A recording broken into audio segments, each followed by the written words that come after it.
la première question, c'est la métropole ressource, c'est que nous pouvons produire. Si nous souhaitons faire un regard de la problématique de la métropole sur les 50 dernières années, les premiers points évidents, c'est l'urbanisation du monde. Il y a 50 ans, on était dans un monde de manière écrasante rurale. Les villes en elles-mêmes étaient bâties plutôt sur des infrastructures plus que sur des services. Et on le voit à droite, la courbe donc des CO2 n'était pas au niveau que nous avons aujourd'hui. Nous avions donc cette configuration il y a 50 ans d'une planète dans laquelle la problématique urbaine était plutôt orientée sur des choix pays. Les nombres des villes dépassant le 12 millions d'habitants étaient très loin donc de ce que c'est aujourd'hui. Et la croissance économique était au cœur de problématiques de gouvernance par cette vision d'infrastructure. Dans un contexte, il y a 50 ans, des chocs idéologiques, des guerres froides, des blocs politiques. Aujourd'hui, en 2017, nous sommes donc face à des villes-mondes, nous sommes face donc à la métropolisation du monde. Nous sommes aujourd'hui dans un monde interconnecté, dans un monde d'une grande ubiquité. Nous sommes aujourd'hui dans une planète dans laquelle la majorité des habitants habitent donc dans des villes, dans lesquelles 10% de la planète habitent dans 35 métropoles, avec une croissance par jour de métropoles qui est très importante, en particulier en Asie et en Afrique, qui constituent aujourd'hui les nouveaux centres de gravité de notre planète, non seulement au niveau démographique, mais également au niveau économique. Et cette ubiquité va de pair avec cette métropolisation du monde, l'hyperconnectivité du monde, elle amène aujourd'hui une notion de service où la ville est devenue donc une ville servicielle avec en toile de fond le défi climatique. On le voit aujourd'hui à Bonn à la COP23 où nous avons notre dernière chance de rester en dessous des 3 degrés à l'horizon de 20 ans. 2067, la question est ouverte. Des villes mondiales, des villes à flux, des métropoles européennes, des nouveaux modèles d'interaction, la possibilité de créer des circuits courts et la question qui est vraiment la seule qui aujourd'hui vaille la peine à l'horizon de 50 ans, aurons-nous réussi ou pas à gagner les paris face au changement climatique? L'Afrique comme nouvelle source d'urbanisation, d'habitation, l'Afrique également donc comme métropolitaine, et pour nous Européens, est-ce que nous aurons réconcilié la ville avec la nature, les nouveaux modes de production, les nouveaux modes de consommation? On le voyait hier avec une enquête du journal Le Monde, donc avec le groupe Chronos. Est-ce que la nouvelle ville que nous voudrons dans 50 ans, c'est une ville avec la nature et la diversité, plutôt qu'une ville technologique et technocratique? Donc 67, vous vous en venez tous, n'est-ce pas? Vous étiez tous nés? Pas tout à fait, mais bon. Nous, on essaie, on était tout petits. Et donc, il y avait cette histoire de se dire qu'en gros, la ressource que pouvons nous produire, c'était des mètres carrés organisés, c'est-à-dire chacun chez soi. C'est la naissance de la promotion immobilière. On fabrique le parc de bureaux à Paris et on hésite entre faire des développements urbains horizontaux continus ou des développements par séquence. L'État, à l'époque, choisit le discontinu. Il crée les villes nouvelles avec le système de transport que vous connaissez. Et puis un géographe très connu, Jean Bastier, écrit dans un livre qui s'appelle Paris 2000, à la veille de mai 68, le citadin pourra-t-il être heureux? Bonne question. 50 ans plus tard, on en est où? Les ressources, aujourd'hui, c'est les flux financiers. On se présente à travers de PIB. 25% du PIB national produit par 11% de la population. C'est la métropole du Grand Paris, ou le Grand Paris tout seul sans le mot métropole, ça dépend des jours. En tout cas, c'est une discussion. Mais le fait est réel, les 25%, ils sont là, et c'est ce qu'on compte aujourd'hui comme étant le référent pour dire « vous êtes bien, vous avez bien travaillé ».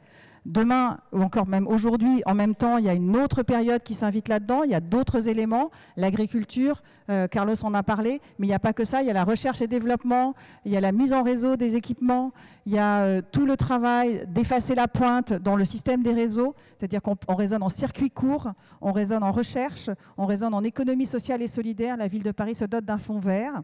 Donc on n'est plus du tout dans la même séquence que 67, on est dans une séquence qui se fabrique, dont on ne sait pas trop encore si on est capable de la mener, mais les objectifs sont très clairs. D'ailleurs, Paris vote son plan climat lundi. 2067, est-ce qu'on sera une métropole euromondiale ou une ville France? Parce que, comme l'a montré Carlos, les villes Ben, ça se passe en Asie, ça se passe en Afrique. Nous, on est presque une commune rurale. New Delhi, c'est 60 millions d'habitants. Delhi, c'est 12. Donc, on est une toute petite chose. Donc, on sera une ville productive, mais à quelle échelle? Qu'est-ce qu'on produira? D'abord, de l'intellectuel, de l'agriculture, peut-être pas quand même en quantité suffisante, du tourisme, de l'histoire, des nouvelles formes de villes. Comment on valorisera tout ça? Et dans quel type de réseau on va s'installer? Comment on pourra rester au cœur des échanges internationaux, des échanges de marchandises? Est-ce qu'on travaillera sur l'axe Seine? Est-ce qu'on sera dans un système européen? Est-ce qu'on fera un système de métropole mondiale et on se mettra en lien avec Londres pour rester dans le top 10 des classements internationaux? Et comment on fera pour faire tout ça? On n'a pas vraiment de choix. Il faut que nous soyons dans le réseau. Il faut que nous changions, je dirais, les indicateurs de richesse. Mais comment le faire? Voilà. Donc c'est sur cette question-là que je vais passer la parole à Emmanuel Pinault, qui va être absolument ravi, qui a pris le train tôt ce matin et que je remercie, et à Geneviève Ferron, que j'invite à nous rejoindre et à s'installer sur le pupitre. Non, pas toi, Geneviève, je ne sais pas où elle est. Voilà, Emmanuel et Geneviève. Tenez, Voilà, tu as ton micro.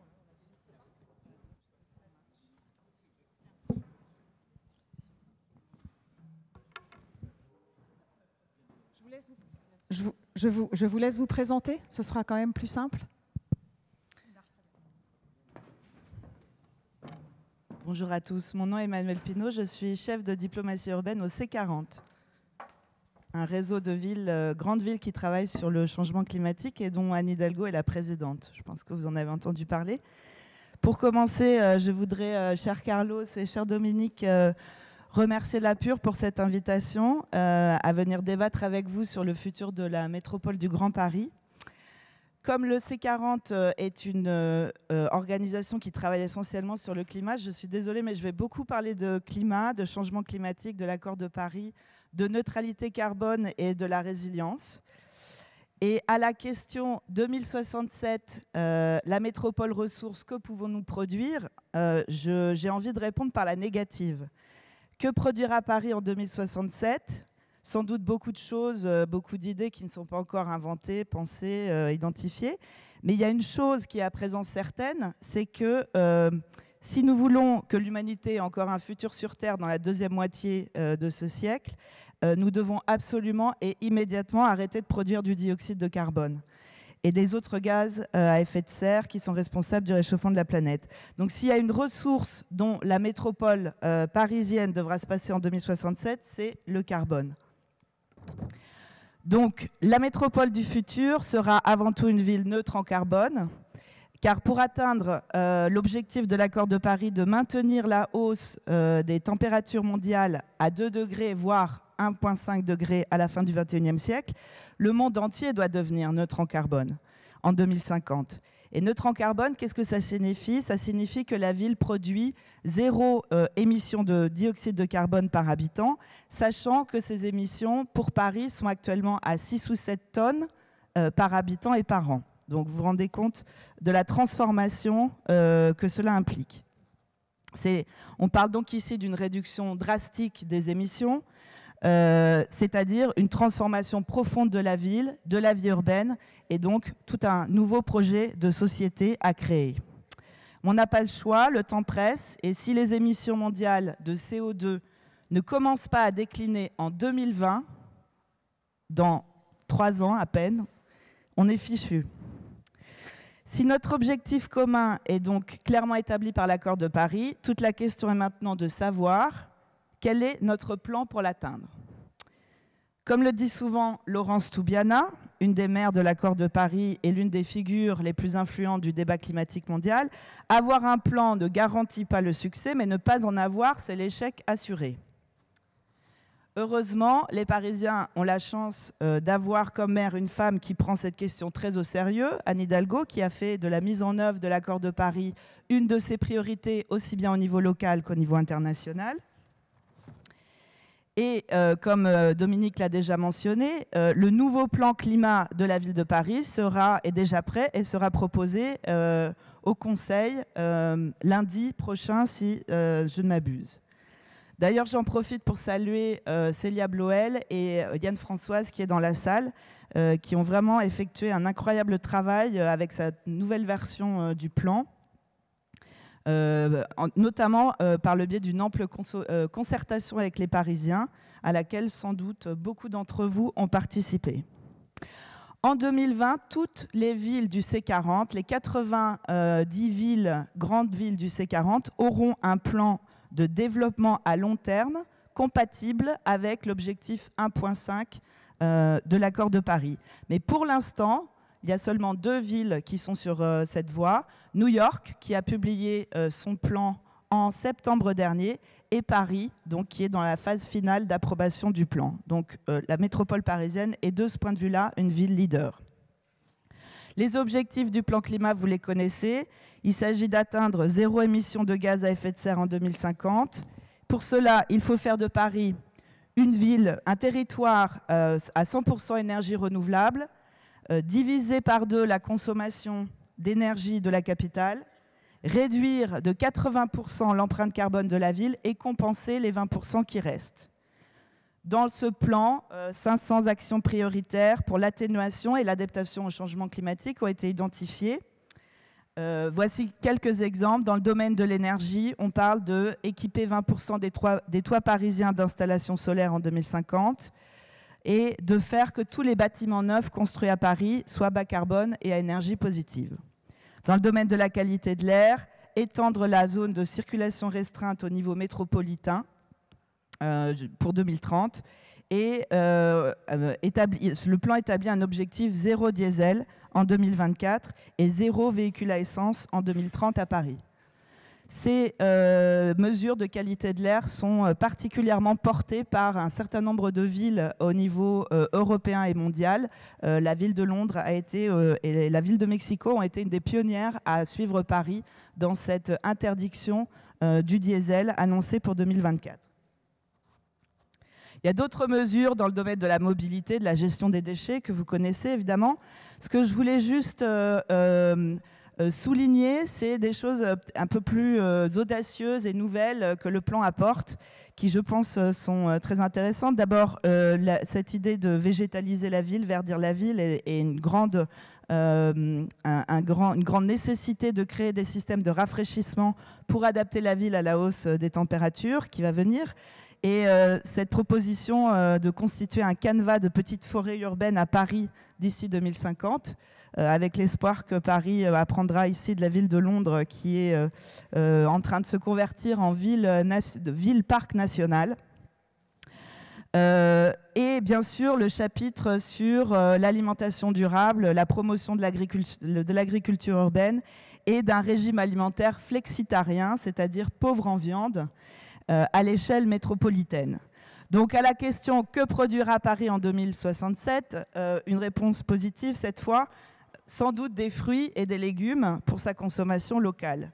Et d'ailleurs, vous le savez, la ville vient tout juste de créer 43 nouveaux espaces sur 30 hectares qui sont maintenant offerts à l'agriculture urbaine. Donc le chemin que la métropole parisienne a à parcourir dans les 30 à 50 prochaines années est donc relativement clair. Et la question, évidemment, c'est quelles sont les ressources, comment on va y arriver. Un tel plan demande évidemment d'importantes ressources financières et techniques, mais aussi et surtout, une ressource très importante, c'est la volonté politique qui doit être, pour cette période de temps, inébranlable, long terme, et qui nécessite aussi un soutien franc des habitants. Paris est très bien placé sur ces fronts. On est ici dans une capitale de l'innovation politique et sociale et aussi une capitale très connectée au niveau international. Aujourd'hui, comme vous le savez, les villes-mondes ne font plus rien dans leur coin. Elles bâtissent des réseaux de solidarité avec leurs pairs pour s'inspirer les unes des autres, pour échanger des solutions, pour forger des engagements communs, pour construire une voie collective face aux grands problèmes qu'elles doivent résoudre, changement climatique, migration, terrorisme, etc. Les réseaux de villes sont devenus en quelques années un acteur important des relations internationales, capable d'influencer positivement les agendas mondiaux, comme ce fut le cas ici à Paris en décembre 2015, quand 1000 maires se sont réunis à l'Hôtel de Ville au début de la COP 21 pour obliger les États-nations à trouver un accord sur le climat. Le C40 est un de ces influents réseaux de villes, mais il y en a beaucoup d'autres. Et tous ensemble, ils redessinent une géopolitique mondiale et ils font émerger de nouveaux sujets politiques globaux comme la qualité de l'air, le climat, la justice sociale, car ce sont aussi les principales préoccupations des habitants. Car les habitants des villes sont eux-mêmes aussi de plus en plus connectés, polyglottes, cosmopolites, globetrotters, etc.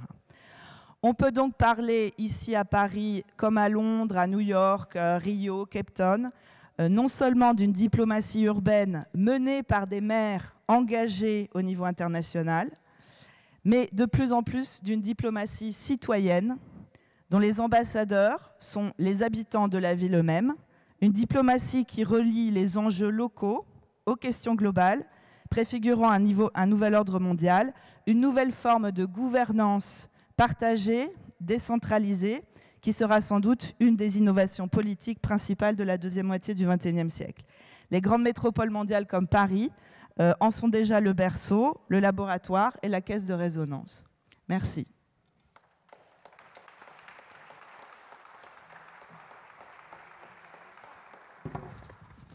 Bravo, merci beaucoup. C'était un beau cadrage, un bel hommage à Paris.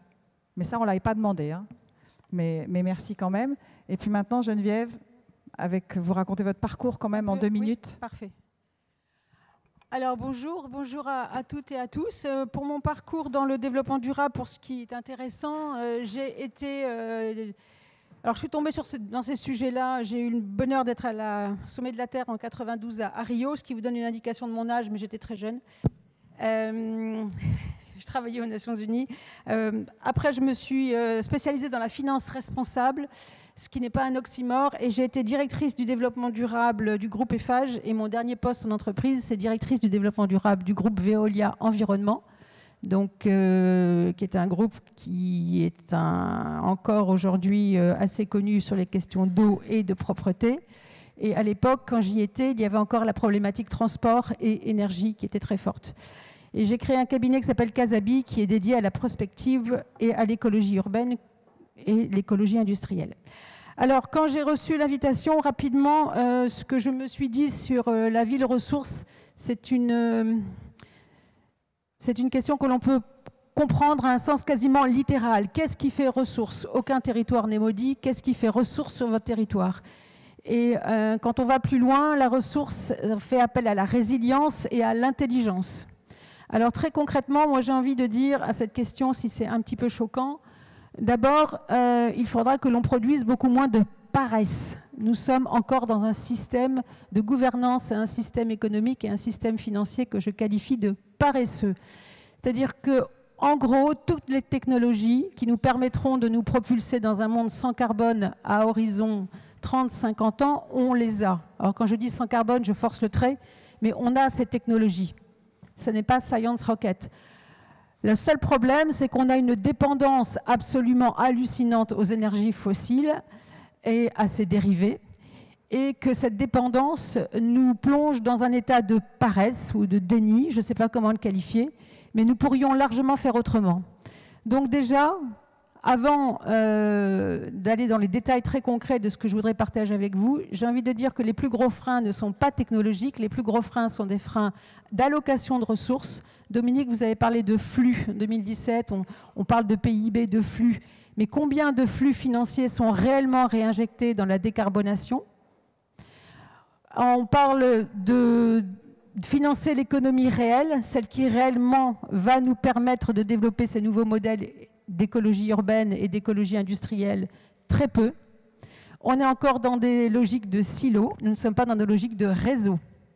Donc déjà, des freins, réorienter les flux financiers. Des enjeux de gouvernance absolument monstrueux, c'est-à-dire qu'on pourrait déjà faire, mais il y a des enjeux qui sont relatifs au droit, à la gouvernance, à notre rapport au foncier.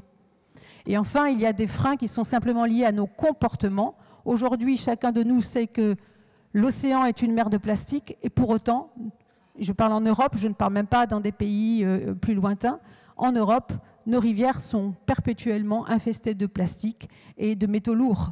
Donc nous sommes réellement, quand je dis paresseux, c'est un mot que je trouve encore faible pour parler de cette attitude qui, peut-être que c'est les psychologues qui pourraient nous éclairer là-dessus. Donc maintenant, si je parle de Paris en 2067, à supposer que nous soyons tous convaincus qu'il faut décarboner et inventer une nouvelle civilisation, et elle sera majoritairement urbaine, principalement urbaine, compte tenu des flux de population qui ont été présentés par Carlos et Dominique. Je pense pour moi qu'il faut construire une ville de flux et de réseaux. Et je m'entends, il faut créer une ville Paris championne de l'écologie industrielle et urbaine. Qu'est-ce que c'est que l'écologie industrielle et urbaine?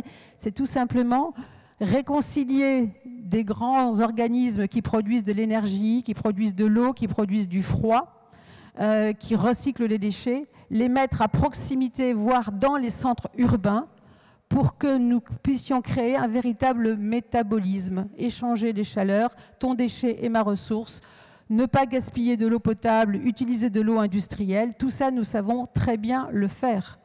Et il y a des exemples dans des grandes capitales asiatiques, européennes, américaines, qui chacune sur l'eau usée, sur la récupération de la chaleur, des méthaniseurs, qui permettent de chauffer la piscine, qui permettent de chauffer la crèche, qui permettent de chauffer les HLM.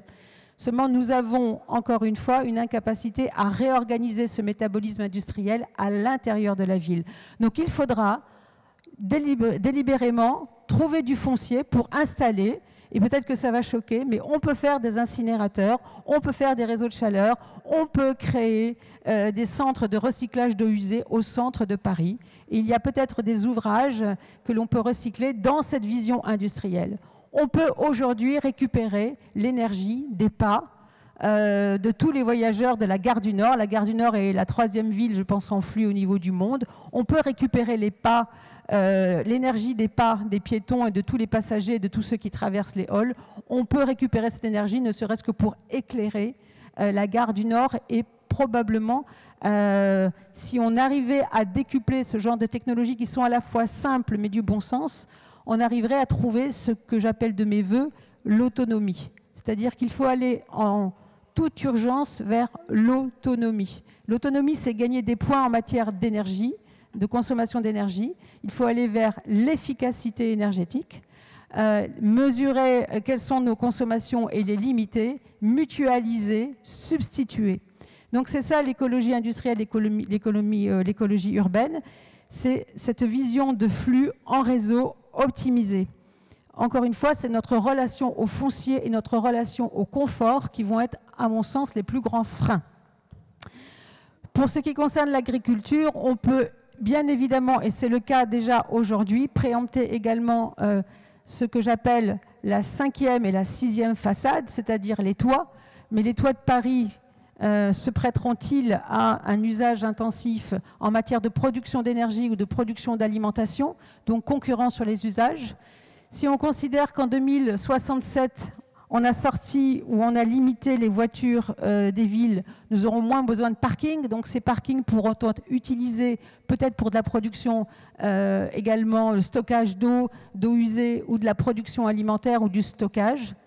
Enfin, il faut impérativement penser en mode circulaire, c'est-à-dire, je pense qu'en 2067, nous ne serons plus en mode de déconstruction, mais de démolition, mais de déconstruction. Donc il y aura des véritables banques de matériaux.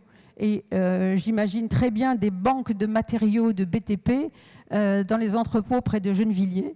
Et Paris pourrait être une formidable, également, une vitrine, si je puis dire, pour, étant bâti sur des carrières, pour utiliser ces carrières. On peut aujourd'hui mettre des data centers dans des catacombes, dans des carrières. C'est possible. Il faut aller chercher le froid partout où il sera possible d'aller le chercher. Donc des îlots de fraîcheur, ça a été évoqué, vont se multiplier. Pourquoi ne pas utiliser les carrières de Paris pour aller aussi refroidir des masses d'air froid, installer des serveurs?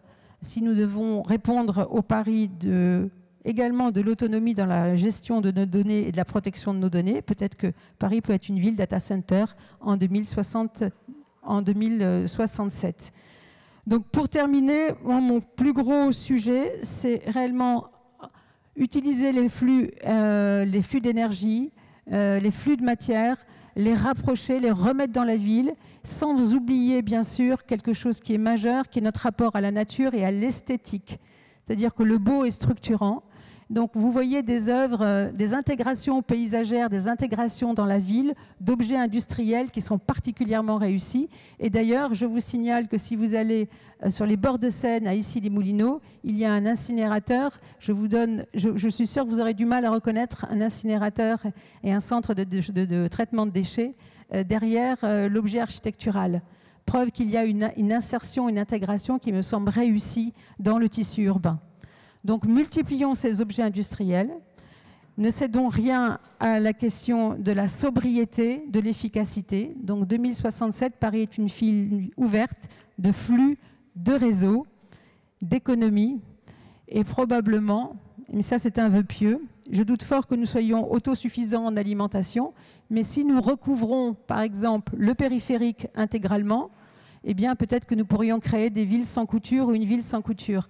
La question de l'argent est une question majeure, et la question des matériaux utilisés est une question majeure, puisque nous devrions faire preuve de sobriété.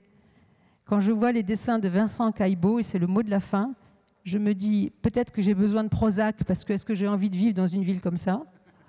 Et deux, je me dis mais où va-t-on trouver les matériaux pour construire une ville comme ça? Donc attention, autonomie, sobriété, résilience, efficacité et beauté. Merci Dominique.